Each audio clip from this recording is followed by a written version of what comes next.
అక్క, ఈ చీర చించి ఆ నీలవేణిని అవమానిద్దామనుకున్నాం. అమ్మవారి పసుపు కుంకుమల చీర నీలవేణికి దక్కకూడదని అంత పెద్ద ప్లాన్ వేశాం.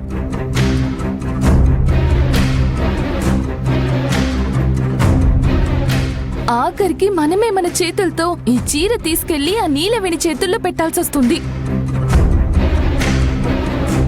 నిమిష, ఏంటి అంత బాధపడిపోతున్నావు? అంత బాధగా ఉంటే చీర తీసుకెళ్లి నీ బీరువాలో పెట్టుకో.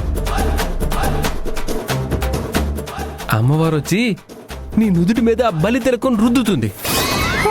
అదేంటి బావా అలా అంటున్నావు?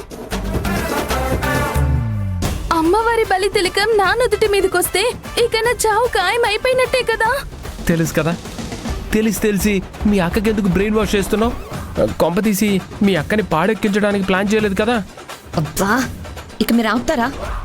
ముందు ఈ చీర నీలవేణి చేతికిచ్చి మనం చేతులు దులుపుకోవాలి. పదండి.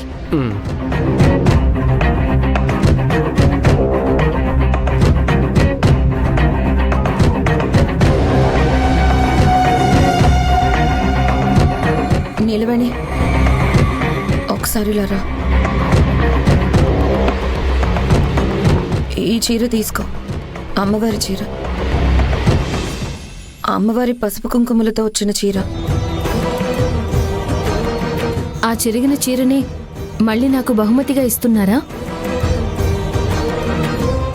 అబ్బే, ఇది చిరిగిన చీర కాదు నీలవేణి, చక్కగా రీడిజైన్ చేయించి తెచ్చిన చీర.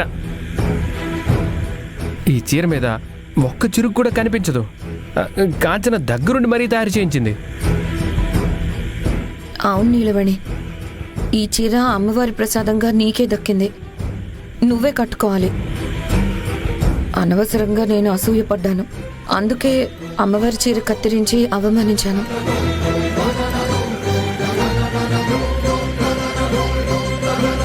తీసుకో నీలవేణి. కావాలంటే చూడు, అమ్మవారి చీర నువ్విచ్చినప్పుడు ఎలా ఉందో ఇప్పుడు కూడా అలాగే ఉంది. చిరిగిన పీలికలే నేను కట్టుకోవాలన్నారు. ఈ చీర కట్టుకోవడానికే నాకు అర్హత లేదు అన్నారు.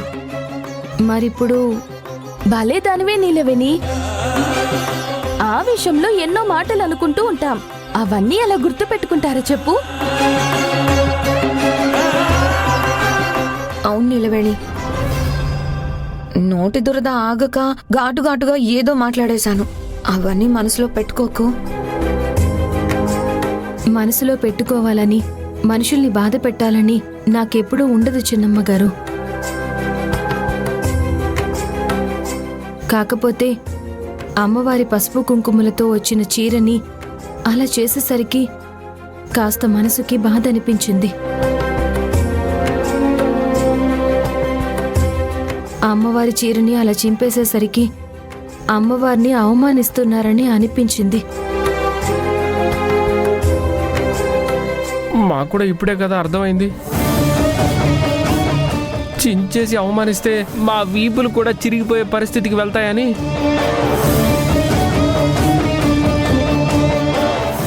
మనసులో ఏమి పెట్టుకోకుండా తీసుకొని నిలవేణి. నీ ఒంటి మీదకి ఈ చీర చాలా బాగుంటుంది నీలవేణి. తీసుకో.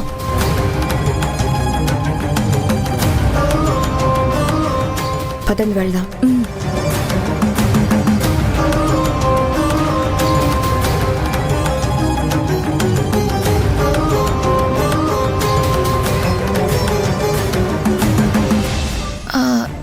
ఏమండి నిమిష, ఈ విషయాలన్నీ అమ్మకేమీ తెలియాల్సిన అవసరం లేదు, అర్థమవుతుందా? ఏ విషయాల గురించి మాట్లాడుతున్నావు కాంచన?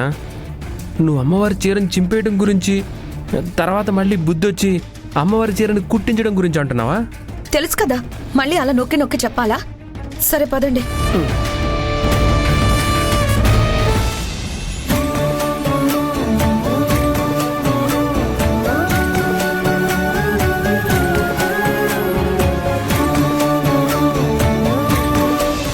అమ్మా, నీ కానుకగా లభించిన ఈ చీరకి పోయిన గౌరవాన్ని తీసుకొచ్చే ప్రయత్నం చేశాను.